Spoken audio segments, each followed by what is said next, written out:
Gracias, Sharona. Entonces, bienvenidos a todos a esta discusión eh, de la Fundación CML Latinoamérica. Vamos a empezar hablando sobre la terapia de primera línea, si sigue siendo el imatinib el mejor tratamiento de primera línea. Voy a ser la moderadora hoy y antes de presentar a nuestro equipo, vamos a explicar un poco quiénes somos y qué hacemos. Somos una organización basada en la investigación y queremos compartir información del MC en todo el mundo. Tenemos educación con foros de discusión como este, tenemos el centro de conocimiento y también destacamos artículos específicos y resúmenes de conferencias para los que no pueden participar personalmente. A lo largo de los últimos 15 años, la Fundación ha trabajado con reuniones presenciales y también grupos de discusión regional como este. Así que no importa dónde vivan, nuestros médicos y investigadores tienen acceso al mejor conocimiento, opinión y conocimiento y experticia. Del otro lado de nuestro trabajo es también trabajar con el poder de la investigación mundial.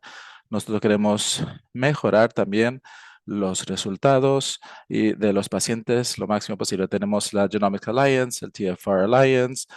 Trabajamos también con relación al COVID, hepatitis B y también tenemos un estudio de LMC pediátrico que debe también culminar en el desarrollo de un tratamiento, recomendaciones para países con medio y bajos ingresos. Así que es un resumen de quiénes somos, qué hacemos y por favor hablen conmigo si tienen preguntas o quieren conocer más de nuestros programas. Bueno, entonces la discusión de hoy aborda esta proposición. Entonces, la primera línea de terapia, imatinib, aún es el mejor tratamiento de primera línea. Esto es un tema muy importante. Es un área activa de debate entre los profesionales de la salud. Así que vamos a tener un debate y vamos a divertirnos también en esta discusión. Así que tenemos las mentes más brillantes que tenemos y vamos a hablar sobre esto aquí juntos. Así que quiero presentar al equipo que va a hablar a favor de esta propuesta. Y tenemos a Katia Paglano, que es nuestra experta regional de Campinas, Brasil. No solamente Katia es una médica, una doctora fantástica, pero ella le encantan las aventuras. Ha escalado el monte Kilimanjaro en Tanzania. También ha ido a Nepal, al Base Camp y también ha viajado a los volcanes en Ecuador. Y todo esto para recaudar fondos para la investigación LMC, también para nuestro proyecto ICMLF. Así que ella realmente es una persona muy audaz. Bienvenida. Es muy bueno tenerte con nosotros. También tenemos a nuestro profesor Eja Batala, que es de Milwaukee, Estados Unidos, y con Katia. Yo pasé una semana con él también en Nepal, escalando para la cura o Climbing for the Cure en este proyecto. Y hablamos mucho de nuestras memorias y también trabajamos discutiendo las cosas, bueno, la política norteamericana. Y también como australiana. Em, Me encanta este contexto, así que vamos a ver lo que tiene para compartir con nosotros hoy. Es un honor tenerlo con nosotros. Tenemos también nuestra experta regional contra esta propuesta. Es la doctora Virginia Abelopolo de Colombia. Es una médica e investigadora fantástica. Y también ella es una alumni de la Fundación ICMLF y miembro del grupo directivo latinoamericano de la Fundación. Ella realmente nos ha salvado muchas veces en este debate del MC y también es una adversaria fantástica en este debate, así que bienvenida, Virginia. Y finalmente, nuestro experto internacional contra esta propuesta, que debería haber sido profesor Tim Hughes, pero lamentablemente hubo un problema con su vuelo y está volando en el momento, está intentando participar en el avión o no ha, bueno, no ha logrado hacerlo, pero bueno, tenemos aquí al profesor Giuseppe Saglio de Turín, Italia, que es un campeón de nuestro centro de conocimientos y va a participar de último minuto. Bueno, es la 1 de la mañana para Pepe y él está muy Bueno, feliz de estar aquí, así que bienvenido, Pepe. Bueno, entonces voy a contarles cómo va a ser el programa de hoy. Vamos a empezar con Katia y Ihab. No, van a hablar a favor de imatinib, que sigue siendo el mejor tratamiento de primera línea. Después Virginia y Pepe van a decir que a menudo hay mejores opciones que el imatinib para el tratamiento de primera línea. Vamos a invitar a las réplicas, preguntas y comentarios, primeramente entre los expertos, y después vamos a abrir la palabra a todo el público. Así que Katia, por favor, le pasamos la palabra. Puedes compartir la pantalla y decirnos por qué imatinib sigue siendo la mejor terapia de primera línea. ¿Pueden ver mi pantalla? ¿Me escuchan bien? Sí, perfecto. Hola a todos. Gracias por la presentación. Estoy muy contenta de estar aquí para discutir este tema tan importante. Esta parte, eh, vamos a hablar sobre la experiencia a largo plazo y vamos a compararlo con los TACAIs de segunda generación y también imatinib.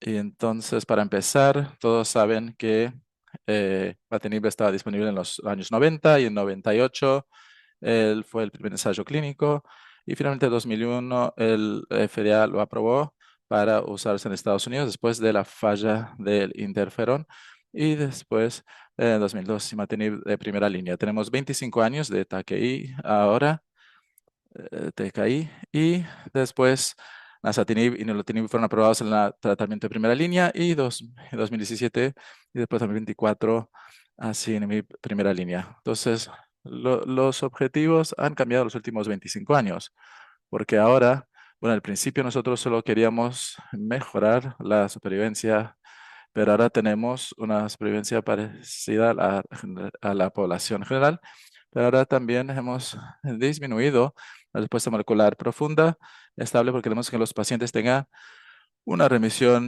libre de tratamiento exitosa con más probabilidad. Así que tenemos aquí en esta foto de 2019 y uso esta imagen como una analogía, ¿no? Para el reto que los pacientes enfrentan a lo largo de su vida para alcanzar esta respuesta molecular profunda. Pero sabemos que hay pasos muy difíciles para alcanzarlo y no tantos pacientes pueden alcanzar esto libre de fármacos. Y para estos pacientes tenemos que reducir la toxicidad temprana para mejorar la tolerancia del tratamiento. Y todos los pacientes quieren tener acceso a fármacos para mejorar sus probabilidades. Cuando seleccionamos el tratamiento de TACI de línea de frente, tenemos que considerar diferentes escenarios, objetivo de terapia, la toxicidad de los fármacos, las comorbilidades del paciente y también el coste y credibilidad de los fármacos. Estas imágenes son de eh, tres ensayos clínicos importantes de fase 3 que comparan imatinib con TACIs de primera línea, de segunda generación. Así que tenemos aquí nilotinib, dasatinib y bosutinib. Entonces lo que vemos aquí es que imatinib, la tasa de la respuesta profunda molecular es más o menos 30-35% en 5 años.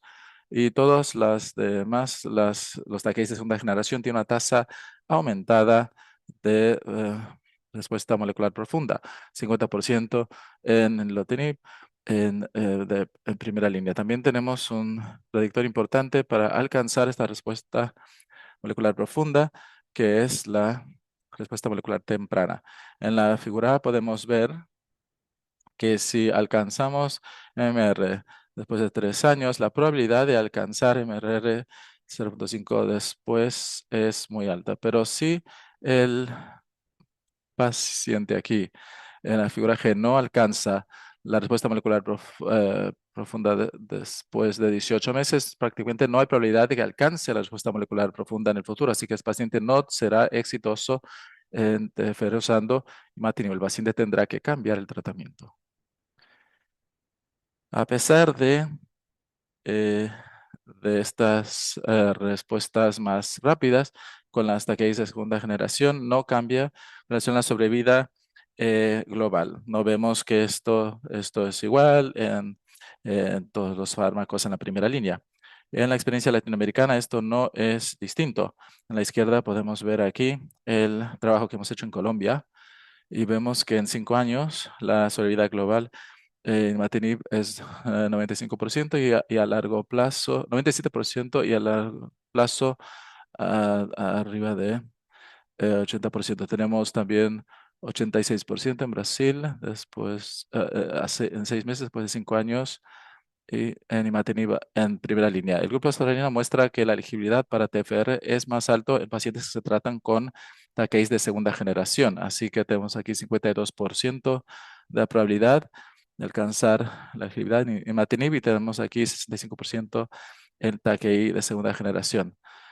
¿Y qué de la toxicidad y las comorbilidades? ¿Cómo estas condiciones ayudan a elegir el mejor tratamiento de primera línea? Esta tabla aquí, que tiene mucha información, muestra los 4 inhibidores que fueron probados en primera línea y tenemos los eventos adversos más comunes relacionados al TACI. Por ejemplo, eh, imatinib, como sabemos, causa refusión, así que un paciente con comorbilidad pulmonaria no va a usar dasatinib como primera elección en tratamiento. También pacientes que tienen condición cardiovascular o enfermedad pancreática, no usamos eh, eh, nilotinib en primera línea y también en situaciones gastrointestinales. Entonces, combinando estas comorbilidades de sus pacientes y la toxicidad del fármaco puede ayudarnos a tomar la mejor decisión en primera línea.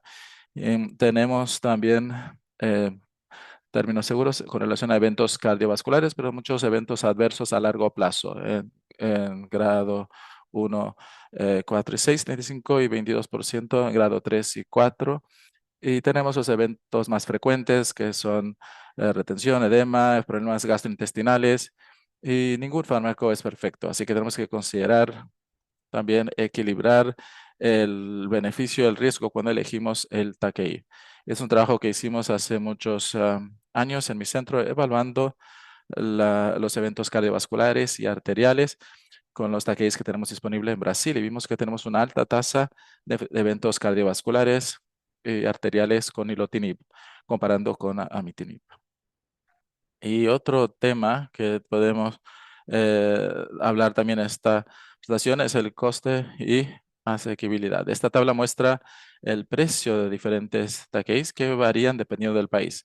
También depende, el mismo fármaco en diferentes países tiene diferentes precios. Por ejemplo, el imatinib genérico en Suecia es 184, en Italia 12.000.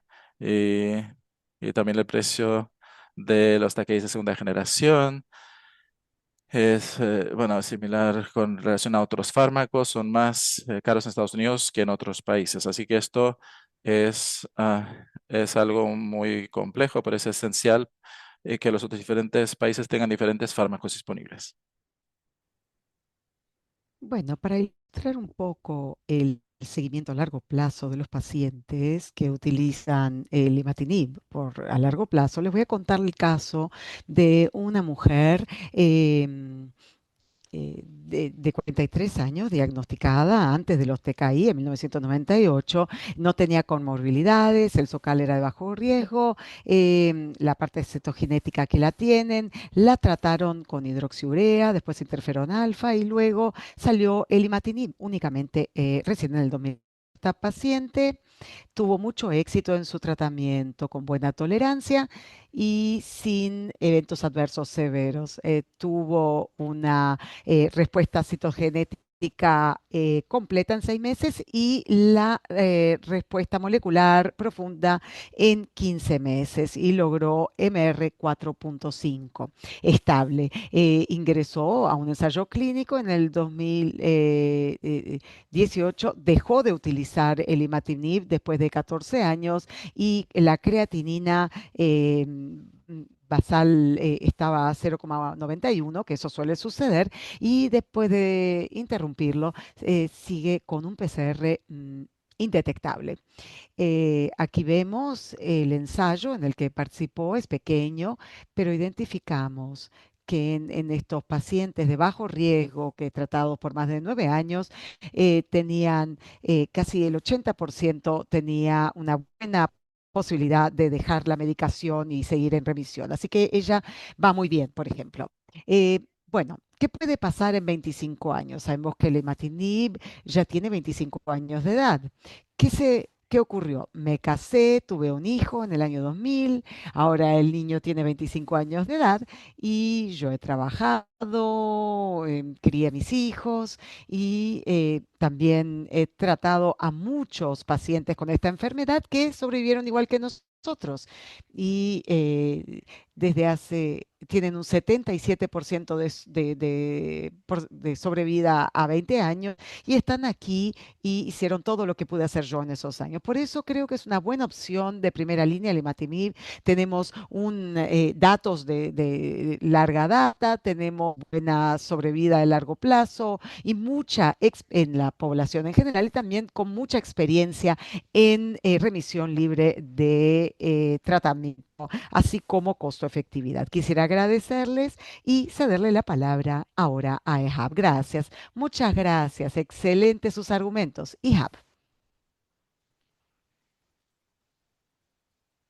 Bueno, hola a todos.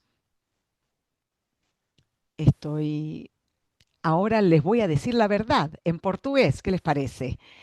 Pero en español. Ahora les diré primero en portugués y después en español, ¿eh? Bien, voy a compartir mi pantalla con ustedes y les voy a hablar.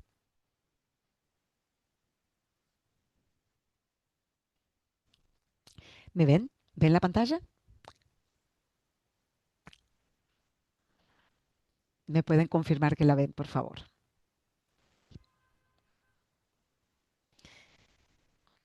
Aquí tenemos mis conflictos de interés. ¿De qué vamos a hablar? Del Milotinib. De que, bueno, antes, en la batalla de los NIBs, ¿verdad? Asatinib, Imatinib, Nilotinib, Bosutinib, y ahora tenemos a Asiminib, que es una locura. O sea, la batalla se ha multiplicado más allá de eso. Ahora tenemos genéricos, tenemos el Dalsitén, eh, y, y también el que no necesita BPIs y, o sea, al fin y al cabo, lo que tenemos son nuevos TKIs, o sea, es la batalla de los NIBs que se ha multiplicado. Y ahora lo que tenemos que hacer es decidir cómo vamos a escoger la medicación de nuestros pacientes. Vamos a reiterar algunas cosas que dijo Katia, y yo voy a tal vez usar toda la hora para que mis contrincantes no puedan decir nada. No, mentira. Bueno, se hace una comparación del genérico del imatinib, pero ¿qué queremos? Es más probable que con el Asciminib los pacientes tengan una remisión libre de tratamiento. El Asciminib es más seguro a corto plazo y también es muy potente a largo plazo. Es algo que ya dijo Katia. Los pacientes que toman Asciminib es más probable que lleguen a la remisión libre de tratamiento. ¿Es cierto o no? Con los años y en múltiples ensayos que vimos, estos son los distintos ensayos con más de 2.000 pacientes con imatinib, bosutinib, dasatinib y nilotinib, y pasé mucho tiempo haciendo esta diapositiva, como ven, estamos hablando de muchos pacientes eh, y muchos datos. Los datos para asciminib y para la interrupción del uso de asciminib. Vamos a ver los datos aquí.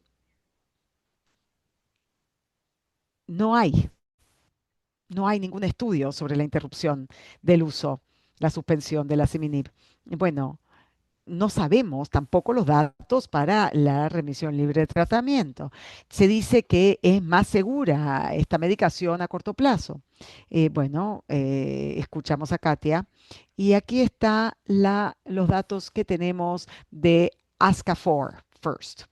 Es un estudio, es una tabla que nos muestra, veamos la parte de abajo, los pacientes que se aleatorizaron a imatinib eran mayores y tenían más riesgo cardiovascular. o sea, más enfermedad cardiovascular. Y veamos aquí los efectos secundarios cardiovasculares. Bueno, vean, es inmejorable. Son pacientes mayores con más enfermedad cardiovascular y el imatinib cero. Es casi que un cardioprotector, podríamos decir. Así que, bueno, no se puede mejorar el cero, ¿no? En la salud cardiovascular. El asciminib se dice que es más seguro que a largo plazo. ¿Será? Estos datos son de 25 años de seguimiento de imatinib. Vean cuántos son. Ahí está la línea del asciminib. Estamos hablando de 24 meses, 48 meses en primera línea. Es muy poquito el tiempo que tenemos de información en comparación con el imatinib. Y por último, es importante hablar del costo. Katia les habló de eso. Ahí tienen una idea de lo que es. Es increíble. En Estados Unidos el imatinib cuesta $600. Bueno, se gasta en el supermercado. Asciminib, 300.000. Se puede comprar un automóvil y una casa por ese dinero. Ahí tienen la diferencia entre el imatinib genérico y este nuevo fármaco, el asciminib. ¿Valdrá la pena la diferencia tan importante? Bueno, mm, vamos a hablar de la costo-efectividad incremental, ICER, por sus siglas en inglés. A hablar de dos fármacos. El A vale, bueno, vale 50.000 y se logra una mejora de 5 años ajustado por calidad de vida, mientras que el fármaco B sale 100.000 y los años son 7. Entonces, la diferencia de costo está ahí. Uno es más eficaz, pero cuesta más. Entonces, estamos hablando de 50.000. La eficacia incremental es 2, 7 menos 5. Entonces, el ICER de este fármaco es de 25.000 por año ajustado por calidad de vida. Entonces vamos a aplicarlo a estos dos fármacos. Estamos hablando de 300.000 menos 600, 299.400. Ese es el costo incremental. Y la eficacia incremental es 0,3, y estoy siendo generoso. Y estamos hablando de una diferencia de 40% versus 70%. Estamos hablando de que se están gastando casi $1.000.000 por año adicional de respuesta. O sea, ¿será un ICER aceptable? No. 100.000, 100.000 en todos los países. O sea, estamos hablando de 10 veces tanto. Es muy caro, en otras palabras. Y la segunda pregunta es si más gente llega a la remisión libre de tratamiento, eso será positivo. Entonces, veamos esto. Si tenemos 100 pacientes en 5 años, nos cuestan $300.000. 30 llegan a un R4 y 15 llegan a la remisión libre de tratamiento y solo la mitad tienen ese éxito. Y después de 5 años más, 10 años, estamos hablando de medio millón de dólares. Veamos el Asiminib. 100 pacientes a 5 años, estamos hablando de $150 millones.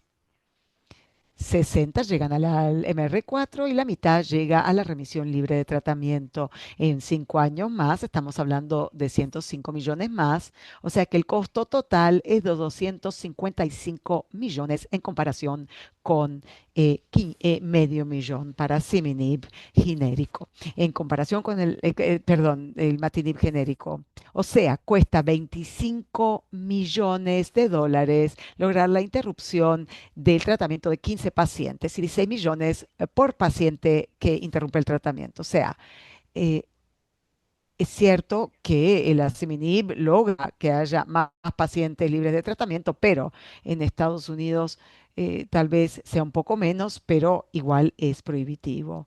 ¿Será que vale la pena gastar tanto dinero para un paciente más que interrumpa el tratamiento? Y aquí hay otra pregunta. Al fin y al cabo, tenemos la suerte de contar con todas estas opciones, pero como 40% de los pacientes cambian su terapia de primera línea. Y los pacientes lo tienen que saber, digamos. Usted va a empezar con el medicamento que sea, pero es muy probable que terminen cambiándose a una segunda línea de tratamiento. Entonces, es importante hablar con los pacientes sobre eso, que van a cambiar de tratamiento muy probablemente. Muchas gracias. Y ahora quisiera escuchar a los contrincantes. Gracias, Ihab y Katia. Muy buenos argumentos, muy convincentes. ¿Será que vale la pena? Así que, Virginia, ¿podría usted ahora proyectar su presentación y decirnos a ver si hay algo mejor que el Imatinib para primera línea? Bueno, en primer lugar debo decir que, como sabe, hija, los médicos son muy malos con la matemática, nos confundió todos con su matemática, con sus números, así que, bueno, en fin, no sé si estarán bien o no. Bueno, utilicen las cifras. Todos nosotros estábamos tratando de hacer los cálculos allí y acompañar los cálculos de él. Bueno, es más fácil hablar de los pacientes cuando ya logramos el éxito con el imatinib en primera línea, pero no es fácil cuando tiene que contar, que decirle, bueno, voy a utilizar el imatinib en su tratamiento, aunque haya otras opciones mejores en este momento. Por eso voy a empezar con dos casos que son muy diferentes. Uno, la mujer, 34 años, cinco morbilidades, con la enfermedad ya en fase crónica, su riesgo ETLS es intermedio, quiere embarazarse y trabaja y está el sector privado. En Latinoamérica eso realmente significa una diferencia importante. Por otra parte, tenemos un paciente masculino de 65 años con hipertensión y diabetes bien controladas, también enfermedad en fase crónica y está en el sistema público con un riesgo alto de TLS. Y eso es algo que tenemos que tener en cuenta. Aquí tenemos las nuevas directrices de Leuquimia Net. Eh, y es interesante porque cambiaron el escenario. Sabemos que podemos tener estos pacientes que viven tanto como alguien que no lo tenga. La esperanza de vida es igual a la persona que está libre de enfermedad. Pero lo que queremos ahora es que ya puedan dejar el tratamiento y seguir en remisión. Y bueno, muchas veces el paciente se va a mantener medicado de por vida, así que para ellos optimizar la respuesta a la calidad de vida es esencial.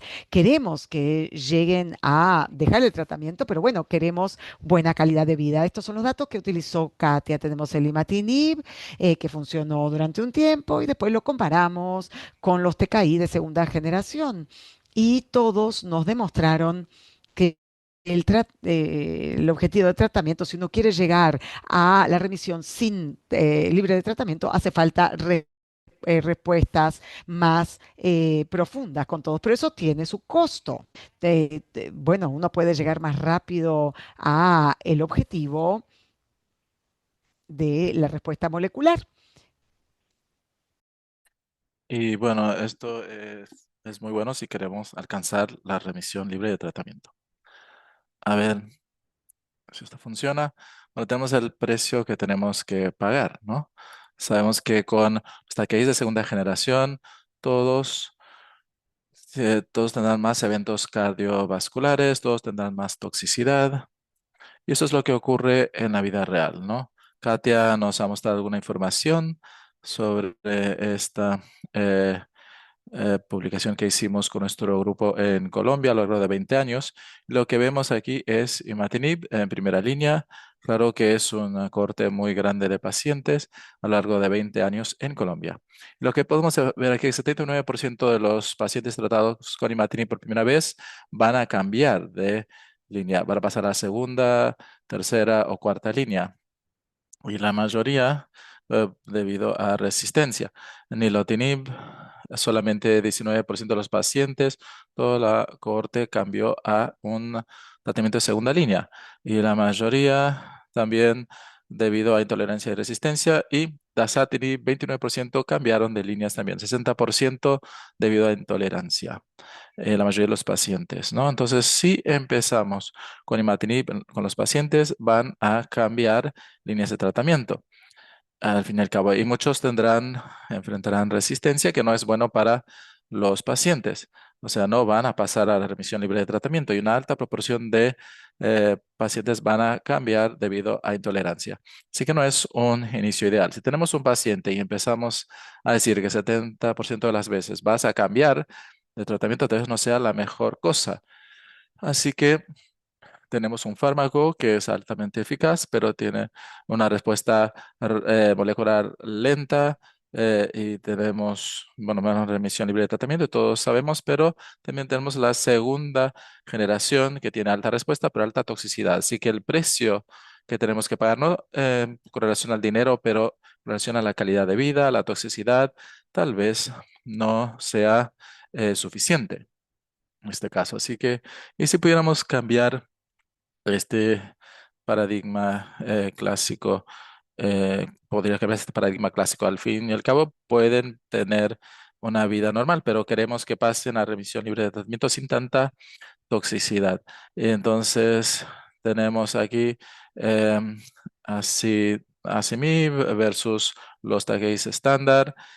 Tenemos aquí la enfermedad diagnosticada, y lo que es interesante aquí es que de 9 a 6 meses podemos ver el cambio. Tenemos Asiminib, todos los takeis, tenemos aquí la respuesta molecular 5 o 6, y esto predice cómo los pacientes van a pasar la remisión libre de tratamiento. Así que esto es una respuesta muy rápida, que es bueno, y lo hemos visto antes también con los takeis de segunda generación, pero observen la comparación con amitinib. Si tenemos a imatinib, vemos la comparación de asciminib y imatinib. Y y aquí tenemos los beneficios de asciminib o imatinib, y esto ha quedado evidente en todos los grupos que analizamos. Y aquí podemos pasar al perfil de seguridad, porque claro que van a estar vivos, ¿no? Con imatinib o asciminib, pero ¿y qué de la calidad de vida, ¿no? Y eso es lo que quiero ahora debatir ahora. Aquí tenemos asciminib, tenemos eventos adversos de grado 3, tenemos aquí 44%, 49%, que es más alto, y también los taqueis de segunda generación, 59%. Y aquí tenemos solamente 5% discontinúan debido a eventos adversos. Así que y esto es la mitad de los pacientes. Así que esto es importante.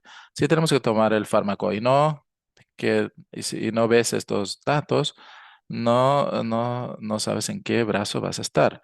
Así que esa es la misma idea que Carla había mencionado. Entonces, tenemos aquí el perfil de toxicidad, tenemos aquí Asciminib, que es Imatinib es mejor tolerado que los taquetes de segunda generación, y tal vez esto no se aplica a Asciminib. Así que en este caso, claro que en el primer caso queremos Asciminib o taquetes de segunda generación, si posible. Y para los pacientes con hipertensión y diabetes, si queremos una respuesta más profunda, queremos usar Asciminib. Y después tenemos el objetivo de la terapia, ¿no? La remisión libre de tratamiento debe ser el objetivo para la mayoría de los pacientes. No queremos que estén tomando el fármaco para siempre, especialmente para los más jóvenes, ¿no? Entonces, los TACEs de segunda generación son mejores, en este caso, y Asimib también mejor que Imatinib para caso uno y caso 2. No queremos, no preferimos a Imatinib en estos casos.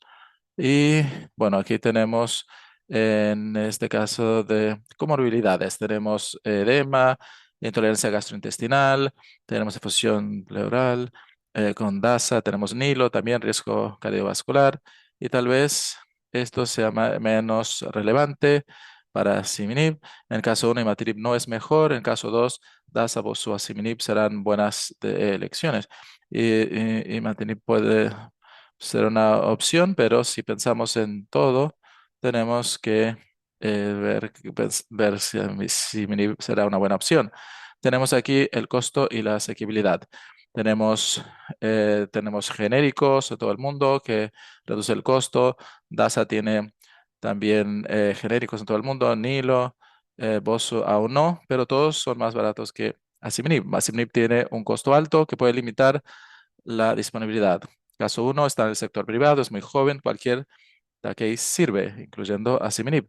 El caso 2 es un caso en un escenario público. Asiminib puede estar limitado en estos estaciones públicas, ¿no? Así que, al fin y al cabo, imatinib no es la mejor terapia.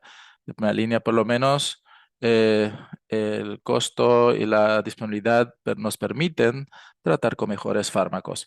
Ese es mi punto. Muchas gracias, Virginia. Son argumentos fantásticos. Y bueno, no sé si el equilibrio está muy claro aún, pero vamos a ver. Le pasamos la palabra ahora a BP. Puedes compartir tu pantalla. Y claro, como dije en el principio, esta presentación la iba a hacer el profesor Tim Hughes, que lamentablemente no está disponible debido a un problema con su vuelo. Así que muchas gracias, Pepe, por hacer la presentación. Tiene usted la palabra. Ok, ¿me oyen? ¿Me escuchan? Sí, perfectamente. Muy bien. Es un honor reemplazar al profesor Tim Hughes en esta presentación. Y bueno, este PowerPoint lo ha preparado el profesor. Y voy a continuar lo que Virginia estaba defendiendo, ¿no? Yo creo que lo que es importante es, bueno, no puedo,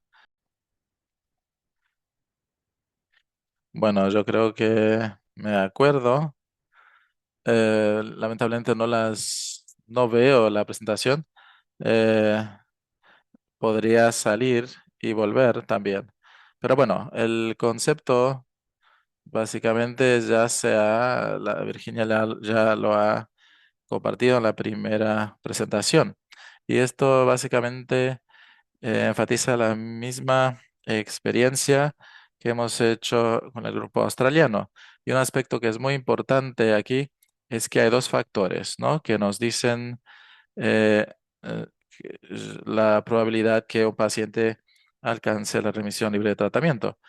Seguramente, primeramente, tenemos el hecho que alcanzan una respuesta molecular rápida, profunda, y esto se alcanza mejor con taqueis de segunda generación, comparando con imatinib. Estamos hablando de los taqueis de segunda generación aquí, y lo que han dicho sobre el costo es verdad. Pero tenemos algunos actores intermediarios que son estos taqueis secundarios y son un poquito más caros que Matinib, pero no tan caros como Ashiminib. Y por eso tenemos que considerar ahora que este fármaco es un actor muy importante para esta terapia de primera línea para estos pacientes.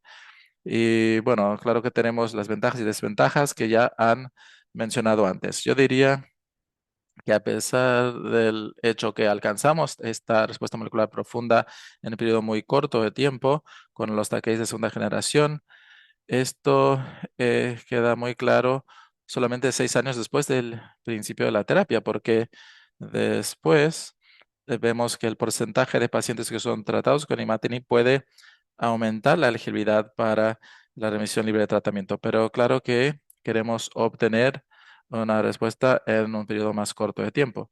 Y lo que vemos aquí en estas diapositivas es que es más fácil alcanzarlo con los TKIs de segunda generación que con imatinib. Ese es el primer punto. El otro punto que eh, ha quedado claro en el trabajo que ha hecho el grupo australiano es el hecho que los pacientes responden muy rápidamente, una reducción rápida, ¿no? Y estos son los mejores candidatos de tener una remisión libre de tratamiento exitosa. Y esto se calcula en Australia usando básicamente el tiempo que eso se reduce por la mitad, ¿no? Entonces, básicamente, cuántos días que logramos alcanzar este porcentaje en el momento presente del diagnóstico. Y esto Em, esto tenemos aquí más o menos 9 días y esto se corresponde a la posibilidad de alcanzar como lo hemos visto antes, un periodo muy rápido de tiempo de MR4.5. Y también tenemos la posibilidad de tener la elegibilidad para discontinuar la terapia con TACI. Y esto es algo muy importante que tenemos que considerar, porque del punto de vista biológico, significa que realmente tenemos con estos taquis de segunda generación, tenemos alcanzamos este objetivo más rápido. Especialmente con los pacientes, logramos reducir este tiempo a la mitad más rápido. Y esto también eh, nos trae una tasa más baja. Esto se relaciona a que el hecho que el clone positivo de pH es menos complejo. O sea, hay menos mutaciones y menos subclones. Y tenemos también mutaciones en otros genes que pueden tener un rol también en este proceso. Son todos elementos que se deben investigar más a mayor profundidad, pero sin duda el tiempo de llegada a la mitad de la dosis es la mejor forma de determinar cuáles son los mejores candidatos para ese tratamiento con remisión libre de tratamiento, digamos. Y sabemos que ese tiempo de, digamos, de vida media es aún más bajo que con altas dosis de imatinib que los pacientes no pueden tolerar también. Estamos hablando de más de 400 miligramos, pero con los TKI de segunda generación son más bajos e incluso aún más bajos, que es algo que nos trae esperanza para el futuro con el asciminib. Así que es algo que nos demuestra la importancia de iniciar con un TKI más potente, tal vez más que el imatinib, que puede ser bien tolerado, pero no tan potente. Es cierto que hay un precio con los TKI de segunda generación, principalmente la eflusión pleural y también eventos cardiovasculares, como también lo vimos en nilotinib, pero lo que queremos es lograr esa remisión libre de tratamiento, principalmente en pacientes jóvenes que tienen menos riesgo, que no son hipertensos ni diabéticos normalmente, que son los factores que pueden contribuir a la alta, mayor toxicidad de los TKI de segunda generación. La segunda parte de esta diapositiva se refiere a un tema muy importante. Este es un estudio, un ensayo italiano, Sustrenim del año 2025, que nos muestra algo importante. Eh, a veces, por muchos motivos, estamos obligados a empezar con imatinib en lugar de pasar a los TKI de segunda generación, el nilotinib, digamos. Pero más adelante se puede hacer el cambio para los pacientes que no tuvieron una respuesta óptima al imatinib. O sea, podemos eh, rescatar lo que se perdió al no iniciar inmediatamente con un TKI de segunda generación. Entonces, más de 400 pacientes se aleatorizaron para recibir nilotinib como primera línea o, si no, imatinib. Y en este ensayo existía la posibilidad de que estos pacientes que empezaron a tratarse con imatinib se pasaran a nilotinib si la respuesta era subóptima.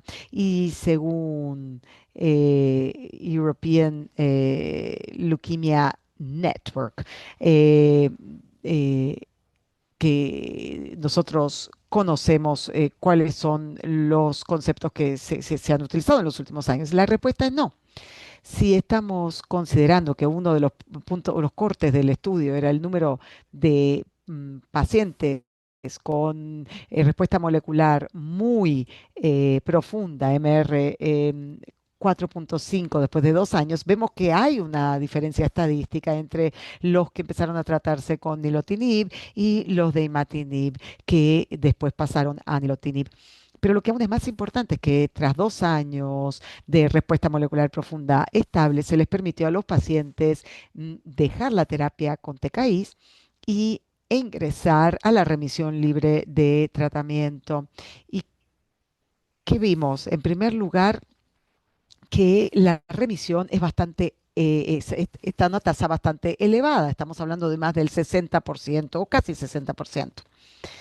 Pero si tenemos también en cuenta a los que empezaron a tratarse con nilotinib en comparación con los que empezaron con imatinib, que después pasaron a nilotinib, vemos una diferencia.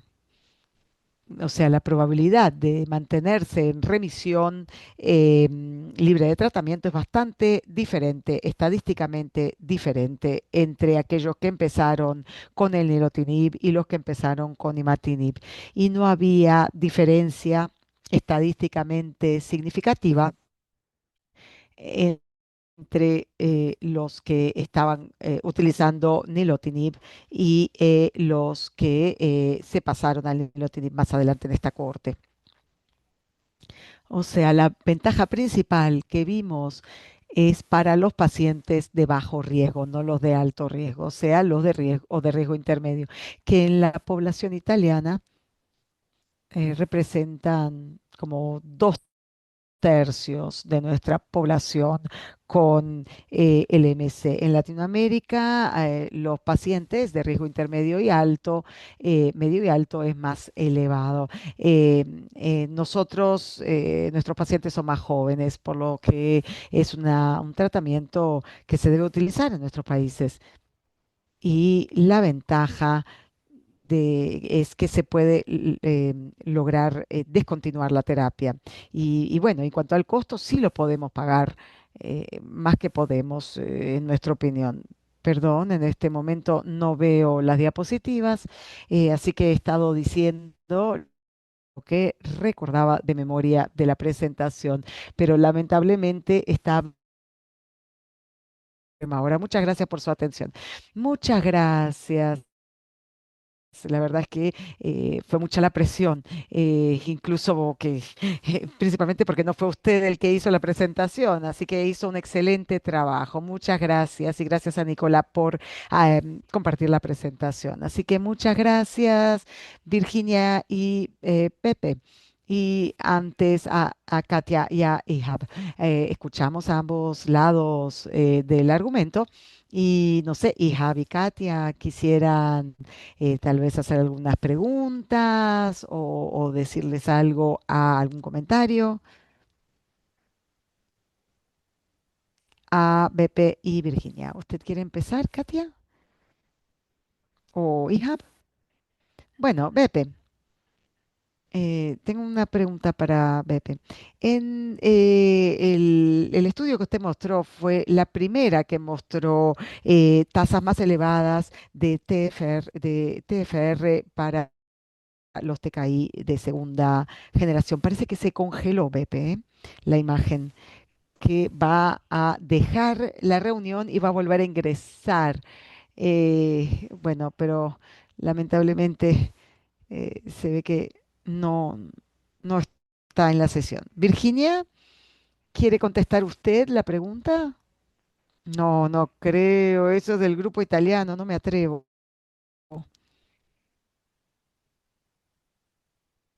Pero creo que la respuesta es, bueno, sí. Quisiera agregar a lo que dijo Katia. Yo estuve en la presentación en ASH de ese estudio, el doctor Fane lo presentó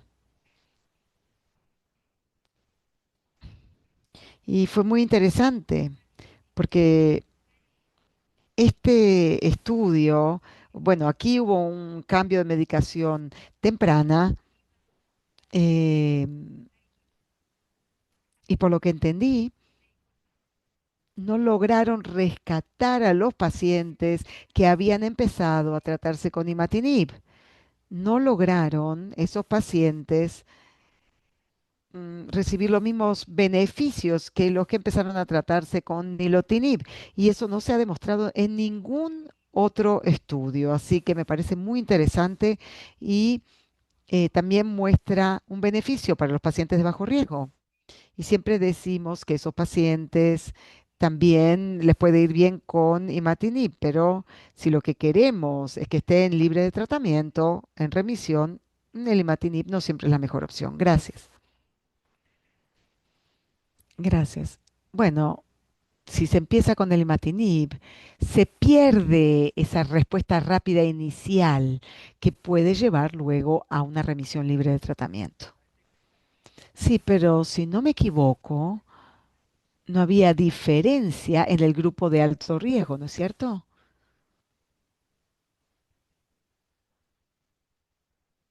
Bueno, la verdad es que no lo recuerdo, pero creo que eso fue lo que dijo, que en el grupo de alto riesgo. El beneficio se veía principalmente en los pacientes de bajo riesgo. Entonces, estaría al revés para nosotros en cuanto a nuestra recomendación para los de segunda generación, ¿no? Creo que sí había una diferencia en los de alto riesgo, pero no esperaríamos la misma diferencia en el de bajo riesgo si se vio la diferencia en los de bajo riesgo también, pero lo puedo verificar, ¿eh? La verdad es que no me acuerdo.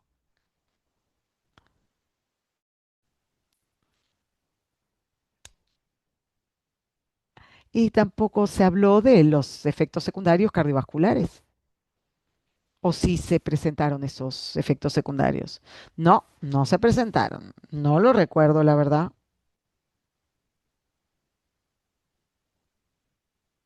Estamos hablando del 20% o 10% en comparación con mucho menos efectos secundarios cardiovasculares.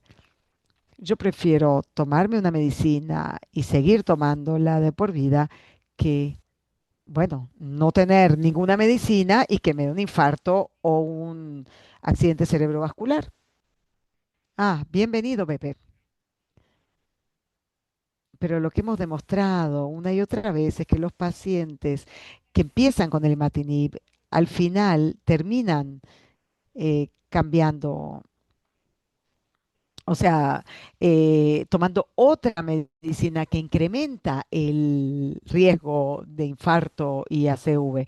Este, y bueno, para lograr esa revisión libre de tratamiento, bueno, se ganan algunas cosas, se pierden otras. En la mayoría de los casos 70% de los casos se cambia de medicación y no se logra la remisión libre de tratamiento. Bueno, y porque a veces eh, vamos a tener de todas maneras los efectos de los TKI de segunda generación sin la posibilidad de esa remisión libre de tratamiento, ¿verdad? Esa ventaja no se logra y más pacientes dejarían de tomar la medicación. Se ha demostrado ahora y se ha mostrado en otros estudios también, ¿eh? Anteriormente. Bepe, bienvenido. Regresé. Estaban preguntando sobre el estudio que usted, el ensayo clínico que usted presentó. Tengo aquí algo para compartir.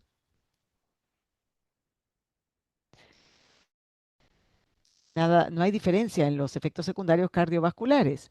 Eso es por primera vez en el mundo.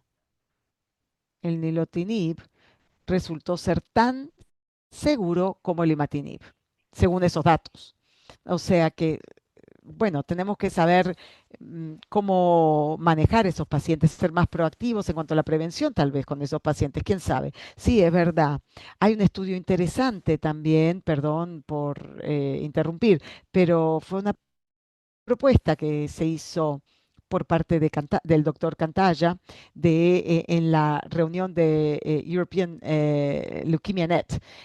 La idea es, digamos, que estamos hablando de 1.000 pacientes tratados con nilotinib y hay pacientes que ya están tomando aspirina o algún anticoagulante o algún compuesto parecido y le fue igual. O sea, hemos hecho muy poco a lo largo de los años con respecto a la prevención de eventos cardiovasculares en cuanto a calidad de vida también. Eh, eh,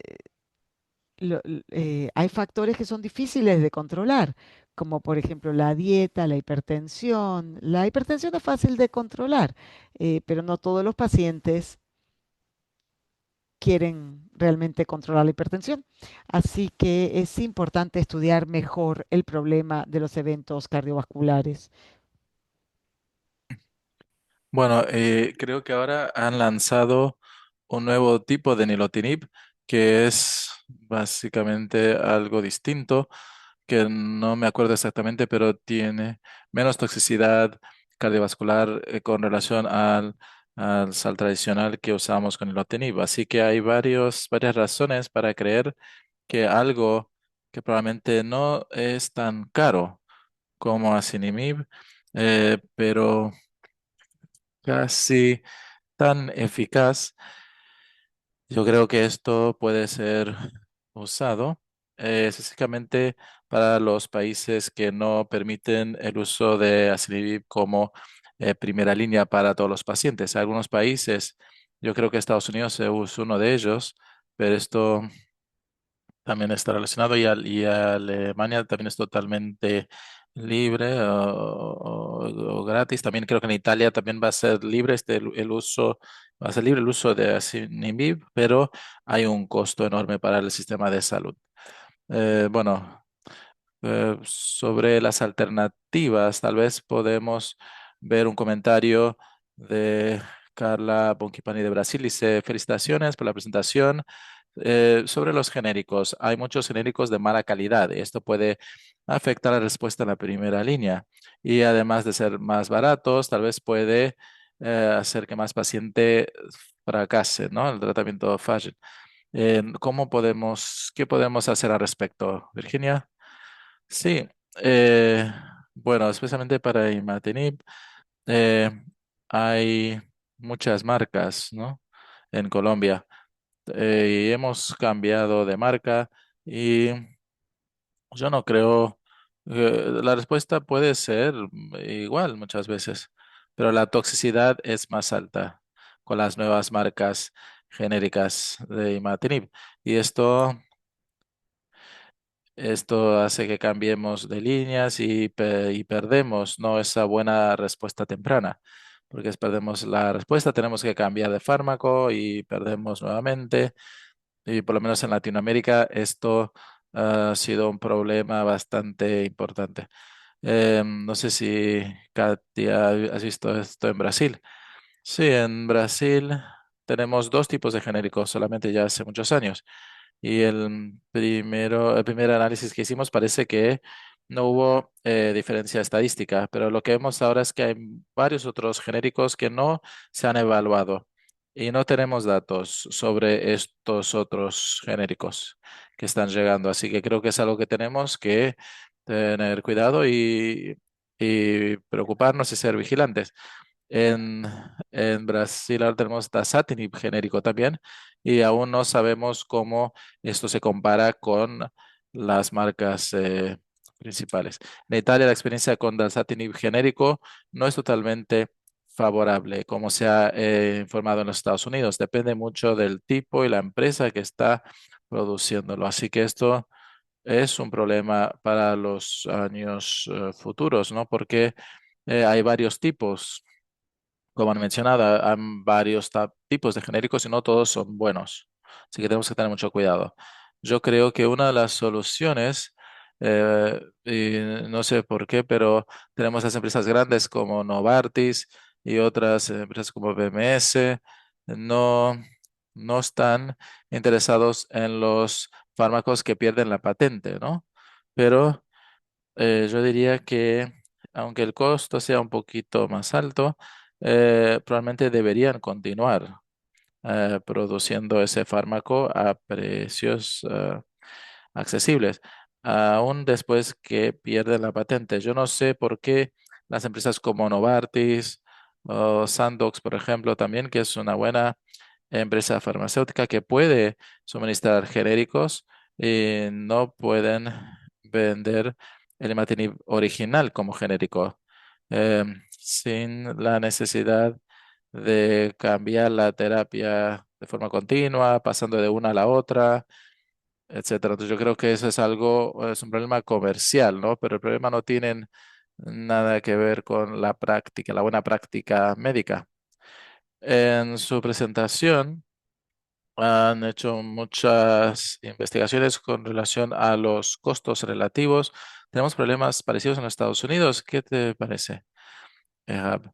Bueno, nada que he observado o publicado en la diferencia con los genéricos. Yo creo que yo no creo, en mi experiencia personal, que tengamos el mismo problema, porque estamos cambiando a los pacientes a genéricos sin, muchas veces ni se les pregunta.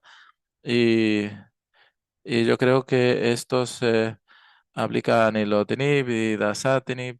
Y yo creo que el nilotinib siempre ha sido una dosis más alta primero y después una dosis más baja que es tan efectiva y segura. Entonces yo creo que en relación a Cinibib estamos usando Satinib a 20 miligramos y funciona, pero creo que mucho se ha hablado sobre la seguridad de estos fármacos. Y yo pensé que usted era mi... yo no puedo creer que está haciendo una pregunta que va contra nuestro argumento. Pensé que éramos amigos. Eh, Así que, Carla, ¿quieres comentar al respecto? Eh, no seas tímida, Carla. No, tenemos muchos problemas en el sector privado en Brasil.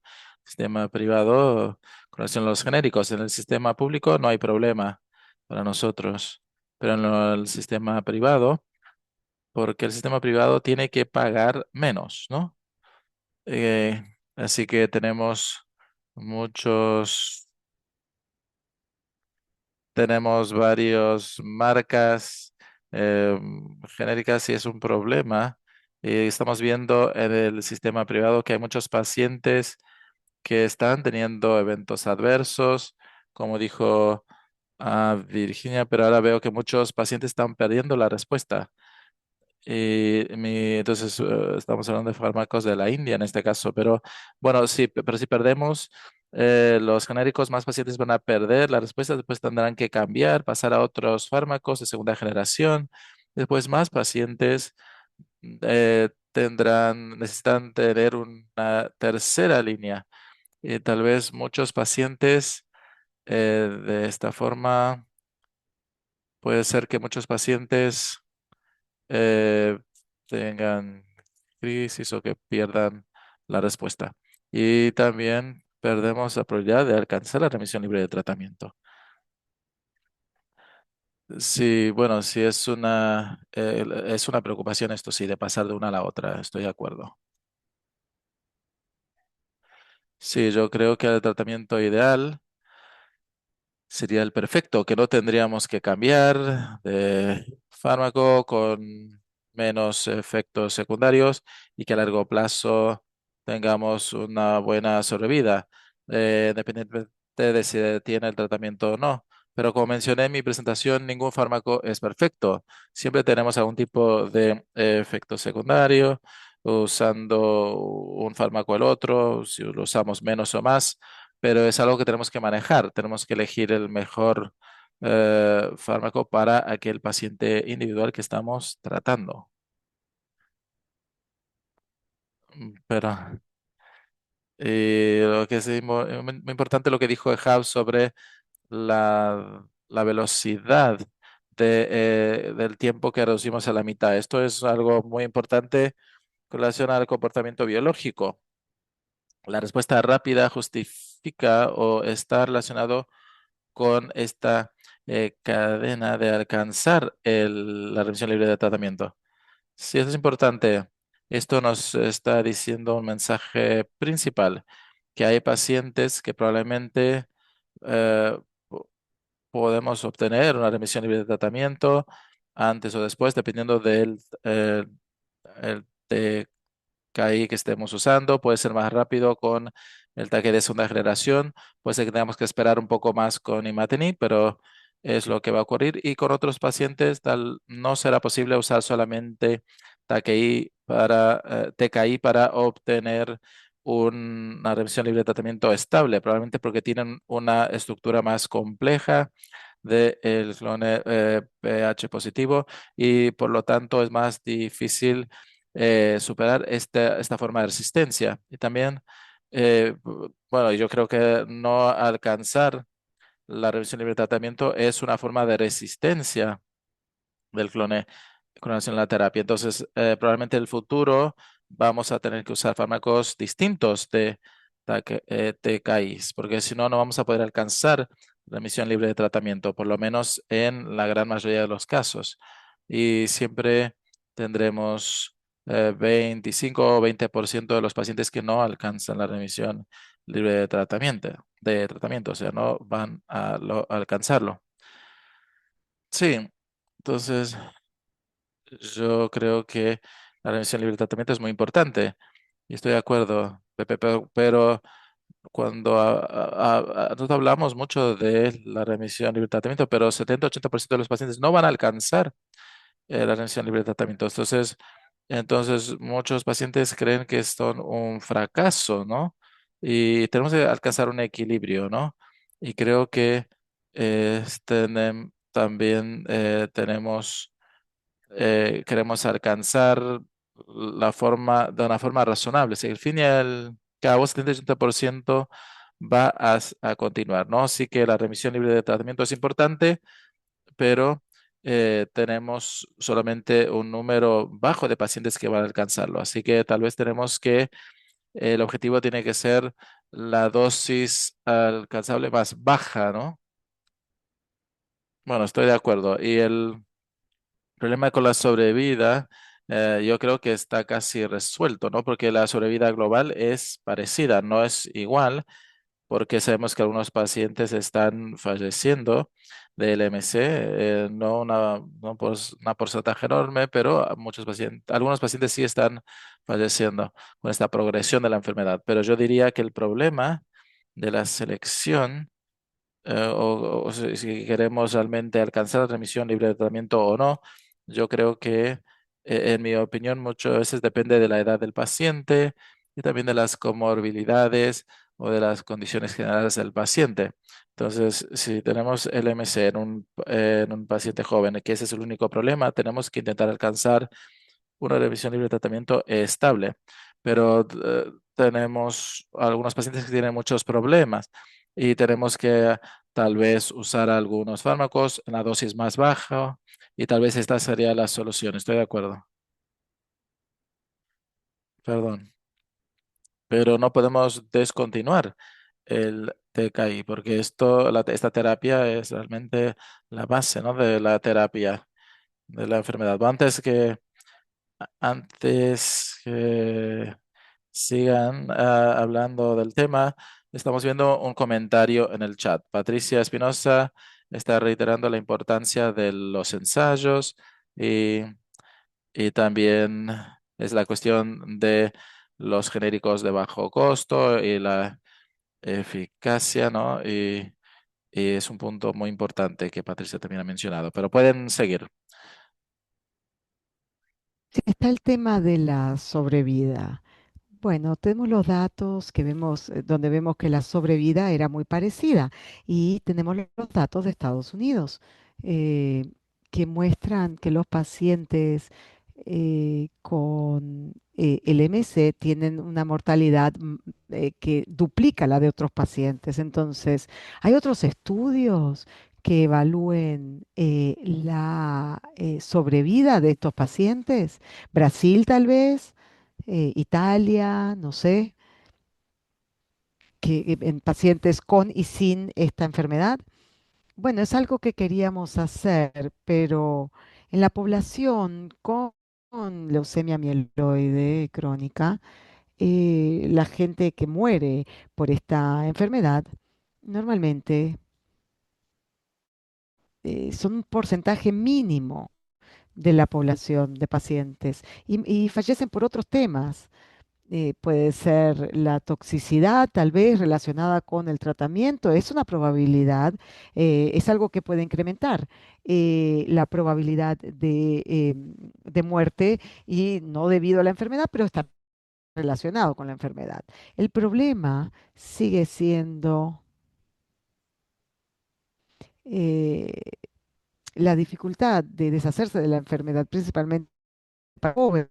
Eh, en Latinoamérica, ¿cuál es la edad promedia de esta población de pacientes en Latinoamérica? No, 55, 48, 49, 54 años.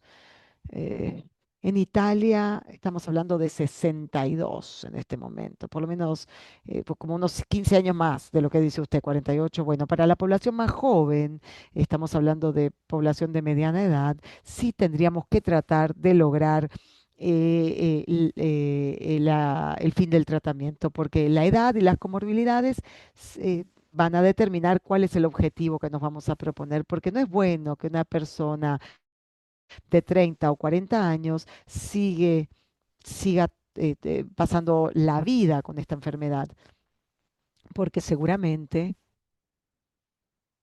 bueno, la sobrevida global de estos pacientes no será tan buena como la de una persona, digamos, en situación comparable en la población general. En cuanto a la sobrevida en la población general, nosotros estudiamos, bueno, tenemos un registro en Colombia con casi 2.000 pacientes y hicimos un análisis que publicamos de casi 1.000 pacientes a lo largo de 20 años y lo dividimos por año. Y la mortalidad en nuestra cohorte de pacientes a lo largo de los años fue exactamente la misma que de la población general en Colombia. Al compararlo por grupos etarios y por años. Digamos, en el 2020, con la pandemia, subió la mortalidad de forma igual, idéntica a la de la población general, y luego volvió a bajar de la misma manera que la población general. Y luego,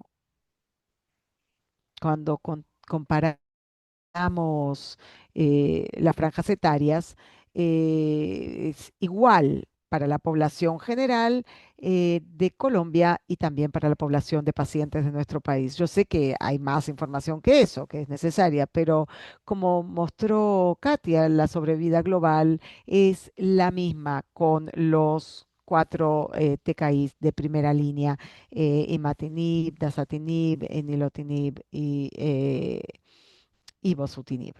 Bueno, la cosa es que los pacientes cambian, casi que el 70% de los pacientes cambian el tratamiento de primera línea.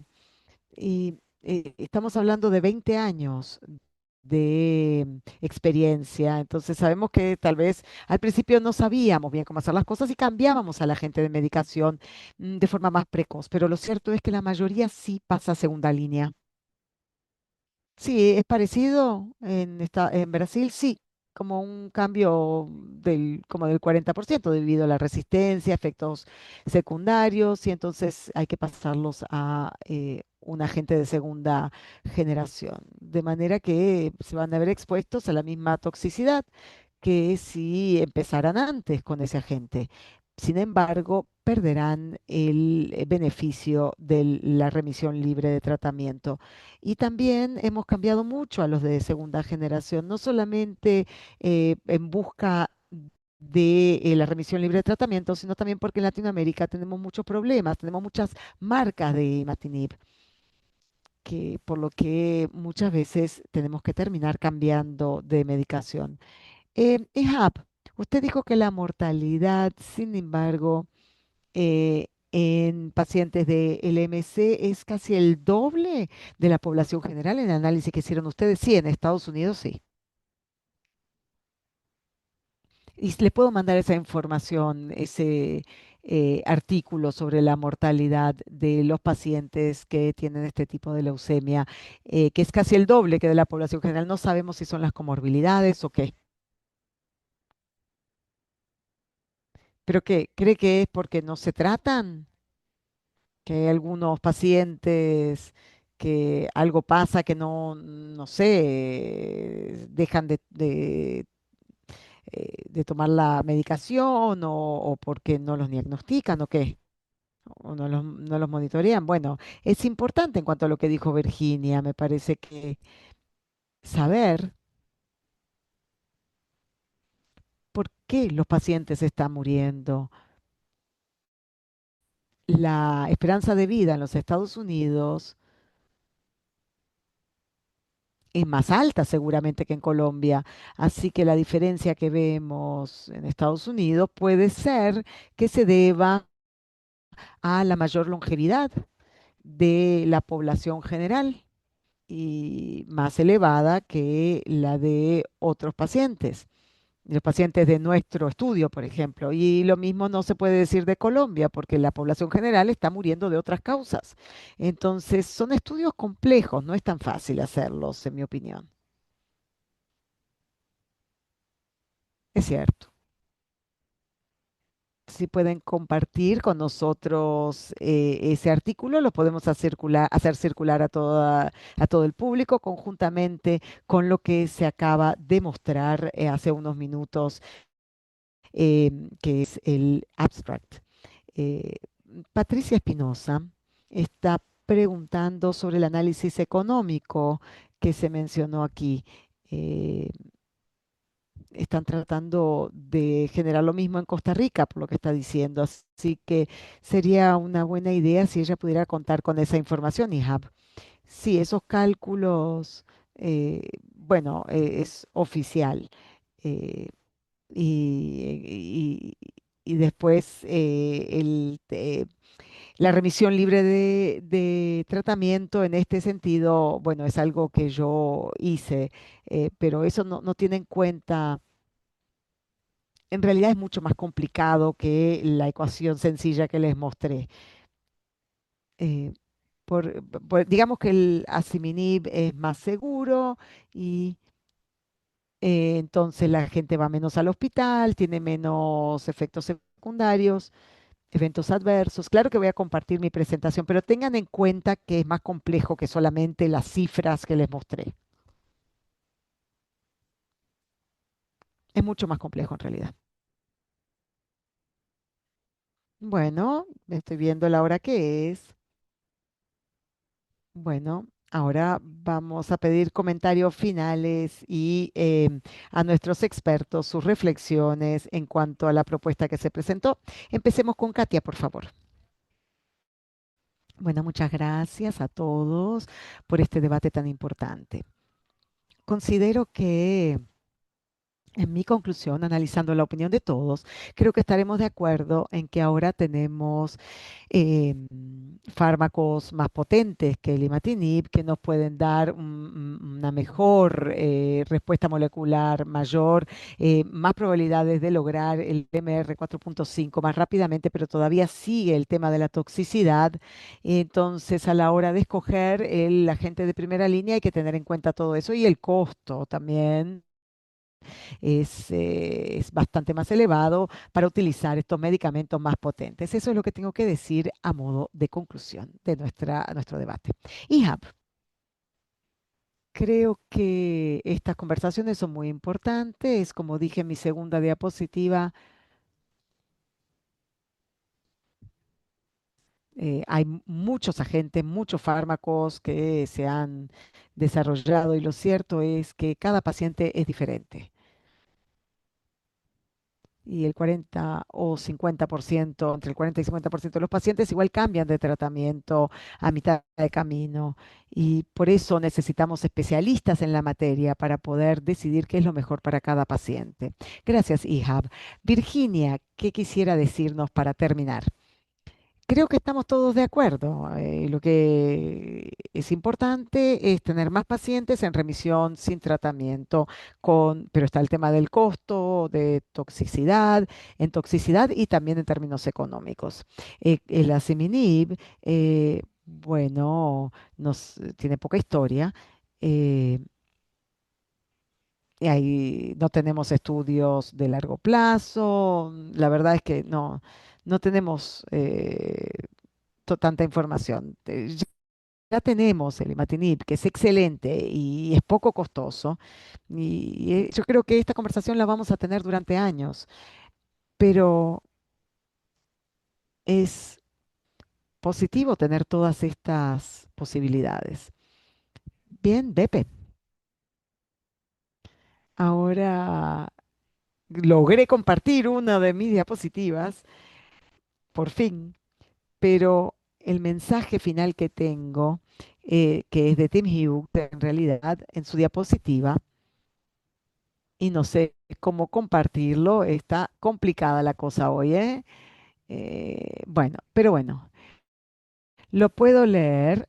El imatinib es, eh, es únicamente la mejor opción cuando es necesario desde el punto de vista del costo o porque la otra opción es demasiado tóxica. Creo que ese es el mensaje que tenemos. Bueno, el imatinib sigue salvando vidas en todo el mundo, pero hay cosas mejores.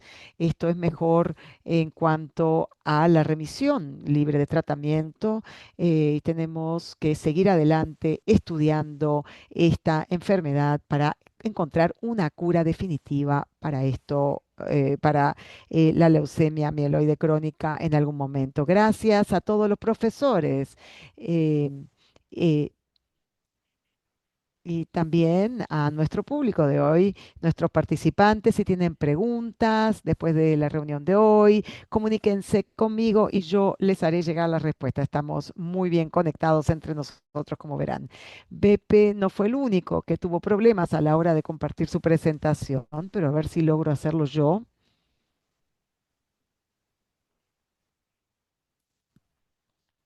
y seguir con mi propia presentación. ¿Me pueden confirmar que la ven? Bien, excelente que ver. Yo no los veo a ustedes, pero veo la presentación. Eh, Esperamos verlos muy pronto.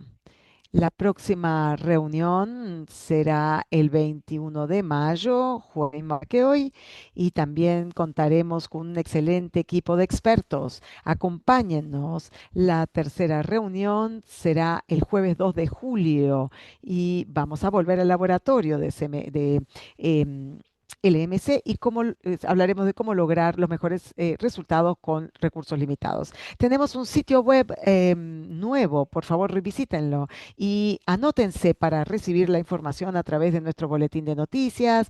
Mensualmente pueden recibir información sobre nuevas reuniones, seminarios, webinarios y también las conversaciones. Pueden también participar en el foro de debate sobre casos y también pueden ver comentarios y también consejos importantes. Si no conocen nuestro centro virtual, por favor, visítenlo. Allí hay muchos módulos, mucho conocimiento que está allí. Incluso tenemos uno nuevo que se está terminando de elaborar con muchos beneficios. Y tal vez quieran seguirnos en redes sociales. Ahí nos tienen Facebook, Instagram, LinkedIn o X. Lo que prefieran. Si tienen casos o preguntas que no se han contestado hoy, comuníquense conmigo. Ahí tienen mi correo electrónico. Con eso concluyo. Muchas gracias y hasta la próxima, el 21 de mayo. Espero verlos.